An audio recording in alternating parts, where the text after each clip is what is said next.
This is Inside Indiana Business Radio for the afternoon of Tuesday, January 2nd, 2024. I'm Kate Sharon. 3 not-for-profit organizations are working on projects in the new year to better the lives of animals in southwestern Indiana. The largest is Warwick Humane Society, which began a $1.25 million capital campaign in November to raise money for a new shelter. Executive Director Lindsay Hagedorn said the organization has outgrown its existing facility. As far as space goes, our lobby is used for many things, as well as pretty much every other room in the building. In 2021, a volunteer left the Humane Society a piece of land near the shelter and a monetary gift, which gave the organization a foundation to start fundraising for the new facility's development. The Humane Society hopes to begin construction on the new facility in May. The parent company of People's Bank in Munster has agreed to a consent order from the Federal Deposit Insurance Corporation and the Indiana Department of Financial Institutions. The order accuses Finward Bancorp of, quote, unsafe and unsound banking practices related to the Bank Secrecy Act, or BSCA. The BSCA requires financial institutions to assist government agencies in detecting and preventing money laundering by filing reports of large cash transactions and reporting suspicious activity that might signal criminal activity,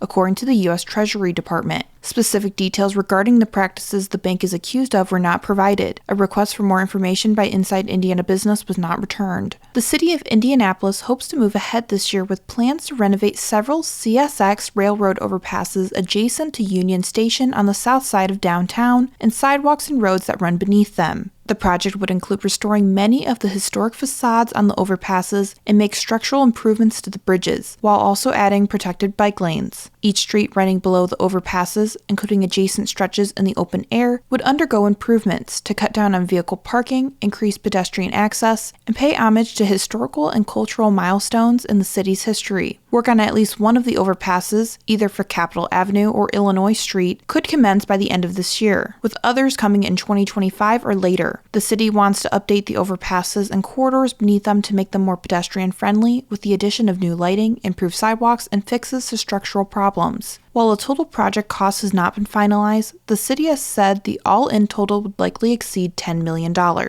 From the number one source for Indiana business news, this is Inside Indiana Business Radio.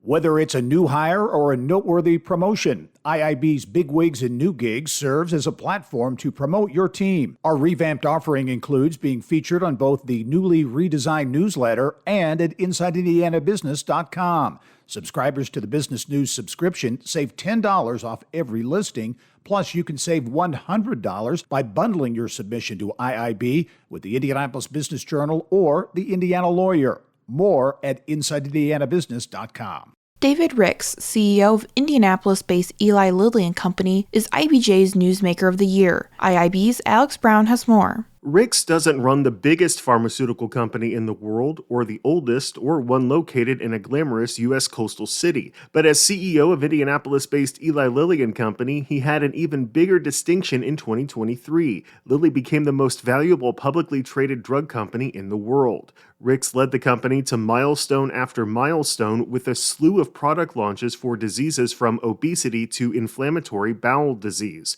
And when Lilly wasn't scoring wins in the laboratory, it was issuing a series of head-turning announcements, including the launch last spring of its largest capital expenditure ever on a single site, $3.7 billion for a new manufacturing complex in Boone County. In the process, investors rushed to buy Lilly stock, creating a massive run-up in value. Shares hit a record high of $630 a piece, up more than 70% for the year. And even though Lilly is just the 12th largest drug maker in the world, with 2022 sales of $28.5 billion, the company is now the most valuable publicly traded pharmaceutical company in the world, eclipsing Johnson & Johnson, a company more than 3 times Lilly's size and revenue in market value last spring. Lilly is now worth more than $500 billion, more than 10 times its value in 2010, when Lilly was considered a potential takeover target due to its sputtering pipeline and the looming patent expirations on its biggest sellers. Alex Brown, Inside Indiana Business Radio. 8 out of 10 people who caused the death of a child by abuse or neglect in Indiana in 2022 were the child's parents, according to an annual report by the state's Child Welfare Agency. The Indiana Department of Child Services investigated 308 child deaths in 2022 and determined that 61 were a result of abuse or neglect. Among the 80 people accused of contributing to the death of a child, 80% were the child's biological parents. In some cases, more than one person contributed to the death. The total number of deaths is up from 271 in 2021.